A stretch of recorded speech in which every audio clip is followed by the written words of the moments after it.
revoici ensemble pour la partie 4 de ce premier cours, je rappelle, qui est une introduction à l'économie numérique. Évidemment, dans les trois premières parties, nous avons vu quelle était la définition plus ou moins, on va dire, approchée de ce qui était une économie numérique. Nous avons dit que nous disons d'un business qui fait partie de l'économie numérique, c'est ce business n'arrive pas à survivre sans l'apport des ordinateurs, du réseau Internet et de l'Internet des objets. Ouf, bien sûr, c'est un ouf. Nous avons aussi vu quelles étaient les caractéristiques principales de cette économie numérique par rapport à une économie plus traditionnelle. Et au final, nous avons aussi vu quels étaient les acteurs qui faisaient partie de cette économie numérique, c'est-à-dire les entreprises technologiques, les consommateurs et aussi un organisme régulateur qui est en général le gouvernement. Voilà. Dans cette partie, nous allons voir ensemble, les principaux secteurs de l'économie numérique. On va voir que cette économie numérique contient plus ou moins 5 secteurs principaux. Et pour l'instant, les business qui apparaissent font partie d'un de ces 5 secteurs, sachant que l'économie numérique, euh, par rapport à l'économie traditionnelle, c'est une économie qui voit des secteurs apparaître de manière assez récurrente et assez rapide. Quels sont les principaux secteurs? Bon, déjà, avant d'avoir les principaux secteurs, nous allons voir quelle est la part du e-commerce dans l'économie mondiale. Donc, on va prendre l'économie mondiale, c'est-à-dire que l'économie de l'énergie, le pétrole, le gaz, le nucléaire, etc. Nous allons prendre l'agroalimentaire, nous allons prendre aussi le pharmaceutique, on va y adjoindre l'économie numérique. Tout ça fait une économie mondiale sur l'année d'à peu près 94 milliards de dollars. C'est-à-dire que l'humanité produit dans son économie généralisée approximativement 94 milliards de dollars. Je vous ai dit, 94, il y a tout à l'intérieur. Il y a le gaz, le pétrole, le chimique, le pharmaceutique, l'alimentaire, l'agroalimentaire, la tech, etc. Il y a tout, le textile, etc.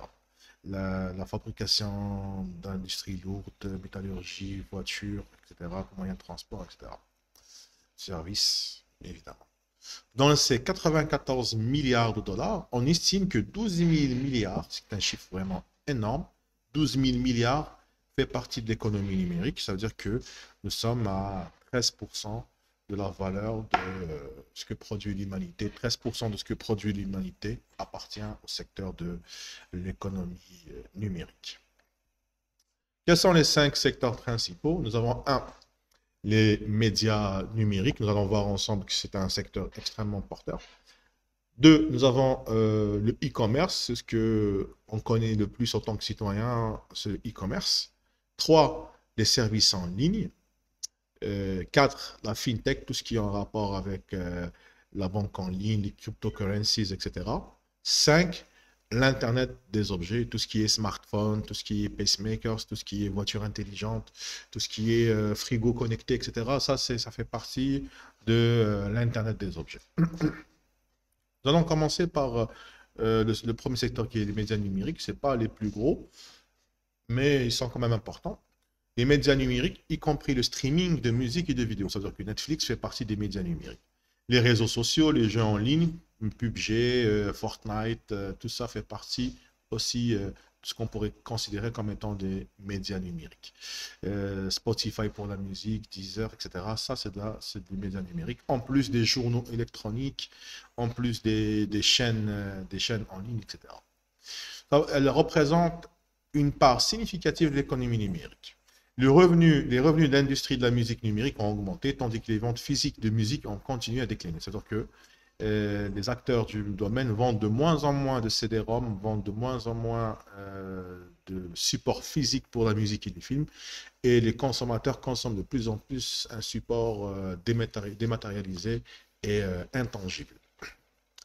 Les services de streaming vidéo tels que Netflix, Amazon, Prime Video, Disney+, ont attiré un très grand nombre d'abonnés. Les médias sociaux comme Facebook, Instagram et Twitter ont continué de croître en termes d'utilisateurs actifs. On est de plus en plus consommateurs des médias numériques.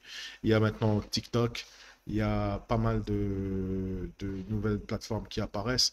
Aujourd'hui, il est estimé que le consommateur classique, sa première source d'information sans les réseaux numériques, sans les médias, les réseaux sociaux plutôt, avant les médias classiques, avant d'aller vers la chaîne télé, avant d'aller vers le journal électronique, la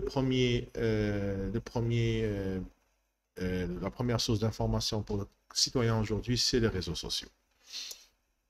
Que représentent les médias numériques sur les 12 000 milliards, je rappelle, c'est 12 000 milliards pour 2022, hein, les 12 000 milliards de dollars de l'économie numérique représentent 10%. Donc c'est 1200 milliards de dollars. 1200 milliards de dollars, je me rends, c'est 6 fois le PIB de l'Algérie. C'est-à-dire que ce que rentre Netflix, Amazon, Facebook, tout ce qui est jeux vidéo, tout ce qui est médias traditionnels, journaux électroniques, etc., tout ça représente 6 fois notre PIB et à peu près 10% de ce que représente l'économie numérique dans l'économie mondiale.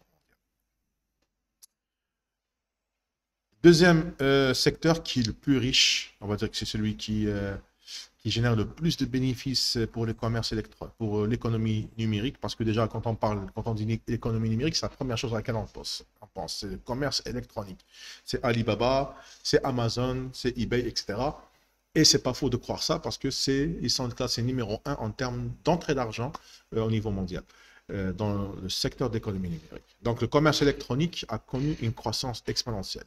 Vous savez qu'avec l'apparition du Covid, avec les confinements, une très grande partie de l'humanité était obligée de passer par le commerce électronique pour subvenir à ses besoins. C'est-à-dire que même pour acheter des choses élémentaires, la nourriture, etc., certains pays ont parié sur le commerce électronique avec des impacts sur les livreurs qui ont eu une surmortalité par rapport au Covid parce qu'ils étaient des maillons essentiels pour la livraison de ces biens en direction des citoyens. Donc, on a des entreprises comme Amazon, Alibaba, eBay qui ont explosé leurs chiffres pendant le Covid. Les ventes en ligne ont continué de croître à un rythme soutenu, stimulé par la pandémie de Covid-19 en 2020. Amazon est resté l'une des principales plateformes de commerce électronique dans le monde. Alibaba est devenue la principale plateforme de commerce électronique en Chine et a continué de s'étendre à l'international. Même nous en Algérie, qui n'avons pas une culture bancaire électronique extrêmement évoluée, nous commençons à avoir des habitudes d'achat sur des sites comme Alibaba et,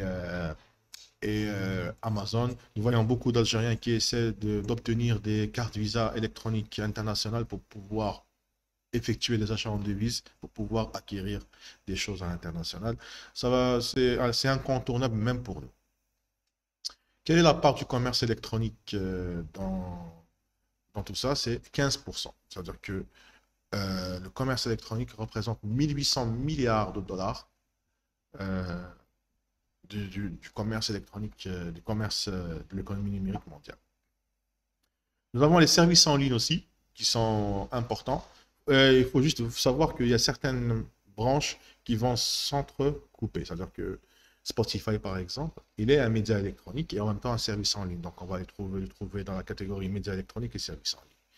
Les services en ligne, y compris les abonnements à des services de streaming, les logiciels en tant que service SaaS, les applications mobiles et autres services en ligne sont devenus un élément central de l'économie numérique. Des boîtes comme Microsoft, Google, Adobe proposent des services en ligne couramment utilisés. Maintenant, on verra ça après pour les modèles électroniques dans le prochain cours. Le modèle de l'abonnement est devenu de plus en plus, on va dire, automatique, la norme. Et de plus en plus de citoyens optent pour un modèle de paiement par abonnement. Et quand on dit paiement par abonnement, automatiquement, c'est un service en ligne. Netflix, même si c'est un média, le fait qu'il propose un abonnement est un service en ligne. Les services de streaming musical comme Spotify, Apple Music ont connu une croissance continue avec des millions d'abonnés payants. Les logiciels en tant que SaaS, en tant que service, les SaaS ont gagné en popularité, en particulier dans le domaine de la collaboration en ligne. Tout ce qui est Teams, tout ce qui est Zoom, tout ce qui est Google Meet ont connu aussi une explosion durant le Covid. C'est des services en ligne qui ont fait rentrer beaucoup d'argent dans leurs boîtes respectives. Donc on pense à des services SaaS tels que Microsoft 365 et Google Workspace. Que représentent les services en ligne? 70% de l'économie numérique. Mais n'oubliez pas que 70%, mais il y a des choses, il y a des, on va dire qu'il y a des entreprises qui apparaissent aussi dans les services en ligne.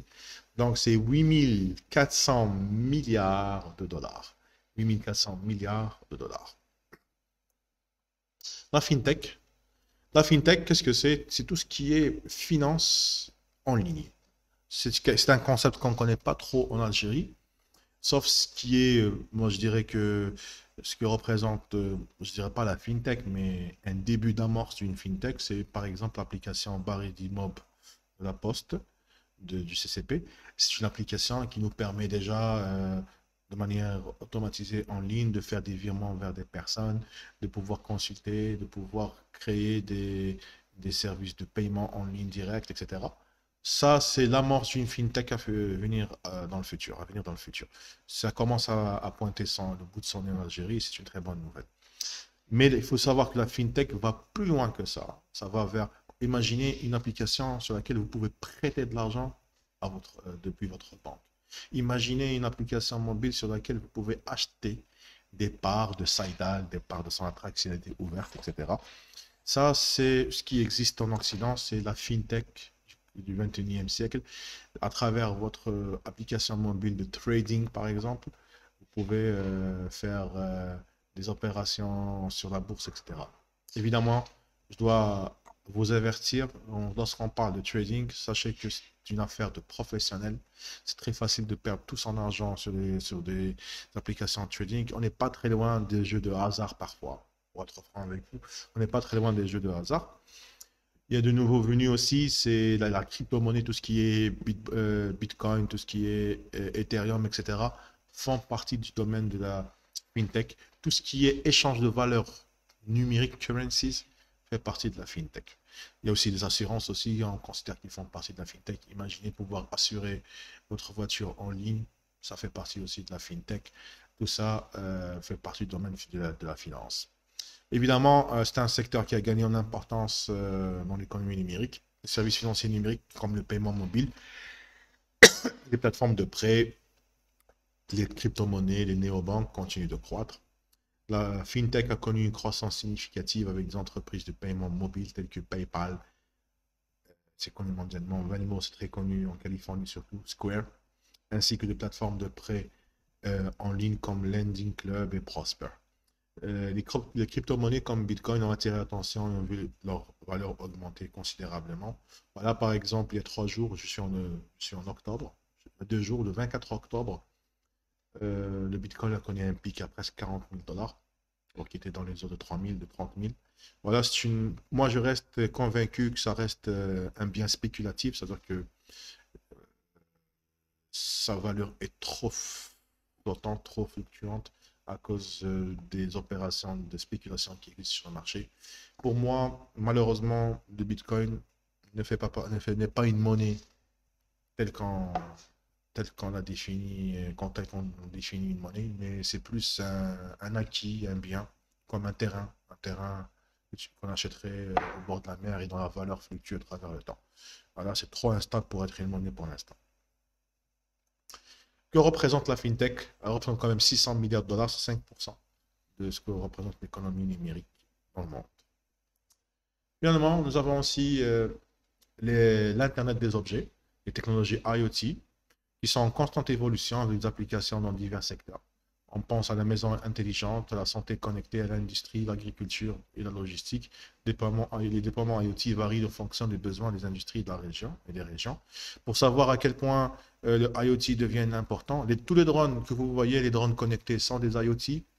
Euh, les chauffages connectés, par exemple, comme je l'ai dit dans la première séance, vous démarrez de votre travail, il est 6 heures d'après-midi, vous arrivez en décembre vers 19 heures chez vous, vous pouvez dès 18 heures démarrer le chauffage dans votre maison. Quand vous arrivez à votre maison, elle est déjà chauffée.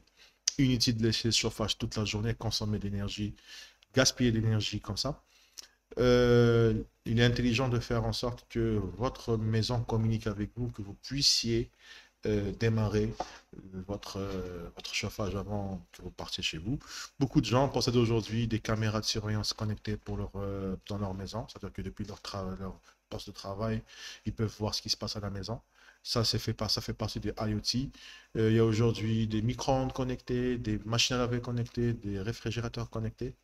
Les télévisions aussi sont connectées, mais ça, c'était presque logique.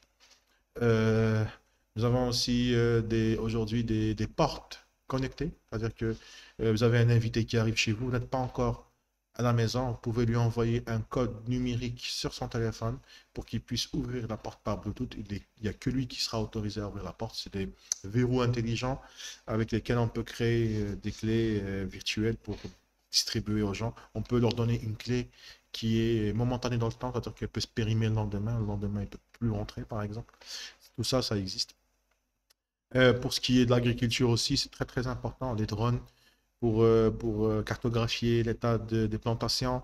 Nous avons aussi des machines connectées qui plantent automatiquement. Nous avons des arrosoirs automatiques qui testent l'état de santé des plantes et qui, à travers l'analyse des couleurs des feuilles, peut décider d'injecter une quantité bien spécifique de solutions NPK dans la terre, etc. Ça devient de plus en plus intelligent et tout ça, c'est des IoT. L'appareil qui surveille, l'appareil qui plante, l'appareil qui arrose, tout ça, c'est des IoT. Nous avons aussi la santé connectée. On a tous maintenant, pour quelques dollars, on peut s'acheter des montres Fitbit qui calculent notre tension artérielle, pas la tension, notre rythme cardiaque. Nous avons la iWatch de Apple qui a déjà sauvé une vie. Une fois, une personne qui portait une iWatch a eu une arythmie cardiaque, une crise cardiaque. La iWatch a automatiquement appelé les pompiers qui sont venus le récupérer et qui lui ont sauvé la vie. Les pompiers ont dit que si la iWatch ne nous avait pas appelé, l'homme serait mort. C'est-à-dire que le IoT iWatch, autant que appareil connecté pour la santé, a sauvé une vie. Nous avons les voitures aussi. Les voitures sont des IoT aujourd'hui. Elles se déplacent, elles sont presque autonomes, elles se communiquent sur Internet, etc.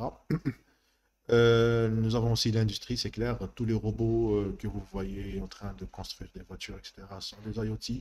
Les imprimantes 3D sont des IoT, etc. Tout ça, c'est un business de plus en plus gros, de plus en plus important. Nous commençons à sortir des écrans pour aller vers des choses de plus en plus palpables.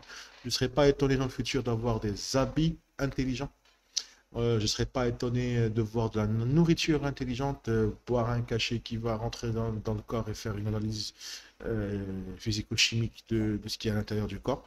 Tout converge vers le IoT, dans ce qu'on appelle une singularité technologique. L'IoT a été adopté dans divers secteurs, notamment la maison intelligente, la santé, etc. Les appareils connectés, tels que les thermostats intelligents, les montres intelligentes, les ordinateurs industriels ont continué de se répandre. Bon, quel est le poids d'Internet des objets aujourd'hui? Il est de 10% de 200 milliards, qui est très, très, très important. Mais ce n'est qu'un début, je précise. Ce n'est qu'un début. Le futur sera encore plus intense pour ce qui est des IoT. Ça, j'en suis absolument certain. OK. Quel est le futur de l'économie numérique? On a les prévisions de l'OCDE. L'OCDE, c'est l'organisme occidental qui fait des statistiques et des prévisions. Donc, pour 2025, il prévoit que le PIB de l'économie numérique passe à 21 milliards. C'est-à-dire que 21 000 milliards. C'est-à-dire qu'il passe de 12 000 en 2022 à 21 000 milliards en 2025. C'est-à-dire que c'est une croissance de 25% tous les ans. C'est carrément multiplié par 2 en moins de 4 ans. C'est immense comme croissance. Donc, elle sera portée par plusieurs facteurs. Qu'est-ce qu'il y a comme facteur? La poursuite de la diffusion des technologies numériques dans tout le secteur de l'économie, l'émergence de nouvelles technologies comme l'IA. L'IA va venir, elle va tout défoncer, je suis désolé. Elle va arriver. Bon, aujourd'hui, on n'a qu'un aperçu de ce que peut faire une IA générative. Mais dans les prochaines années, il va y avoir des applications qu'on n'arrive même pas à imaginer aujourd'hui. Il y a la réalité virtuelle qui arrive en galopant avec la blockchain. Bon, la blockchain, franchement, je ne pense pas qu'elle aura un impact aussi grand que l'IA et la réalité virtuelle et les IoT dans le futur. Quoique les IoT auraient besoin des blockchains, c'est certain. La croissance des marchés émergents, qui sont nous, l'Afrique et une partie de l'Asie du Sud-Est, l'Inde surtout, qui sont de plus en plus connectés à l'économie numérique mondiale. Les principaux secteurs de l'économie numérique devraient continuer à croître à un rythme soutenu. Les services numériques devraient représenter 70% du PIB de l'économie numérique en 2025, tandis que les produits numériques devraient représenter 30%. Voilà, c'était la partie 4. J'espère que vous avez compris quels étaient les principaux secteurs et quels étaient les objectifs à atteindre par l'économie numérique en 2025. Je vous dis à bientôt pour la dernière partie, la partie 5 de ce cours, dans la vidéo qui va succéder à celle-ci. Merci et au revoir.